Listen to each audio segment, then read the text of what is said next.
पुणे जिल्ह्यातील भोर तालुक्यातील नसरापूर येथे एका निष्पाप चिमुरडीवर अत्याचार अत्यंत निर्घृणपणे हत्या करणाऱ्या आरोपी भीमराव कांबळेला आज फाशीची शिक्षा सुनावण्यात आली आणि अवघ्या 2 महिन्यात खटल्याची सुनावणी घेऊन सर्वात जलद गतीने निकाली लागलेला हा मला वाटतं पहिलाच खटला ठरणार आहे। न्यायालयाच्या आजच्या या निर्णयामुळे पीडितेला आणि तिच्या कुटुंबाला खरोखरच न्याय मिळाला असं मला वाटतं। हा निर्णय न्यायव्यवस्थेवरील विश्वास अधिक दृढ करणारा आहे। न्यायालयाच्या या ऐतिहासिक निर्णयाचं मी मनापासून स्वागत करते। अशा क्रूर विकृतीला समाजात कोणतेही स्थान नाही।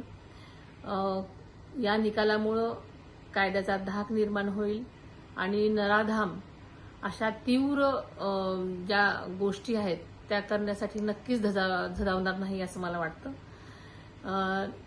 निष्पाप मुलींना आणि महिलांना न्याय मिळवून देण्यासाठी तपास यंत्रणा आणि सरकार हे नेहमीच पाठीशी असतं आणि या केसमध्ये सुद्धा वकिलांनी अत्यंत संवेदनशीलपणे आणि तत्परतेने काम केलेलं आपण सगळ्यांनी पाहिलेलं आहे।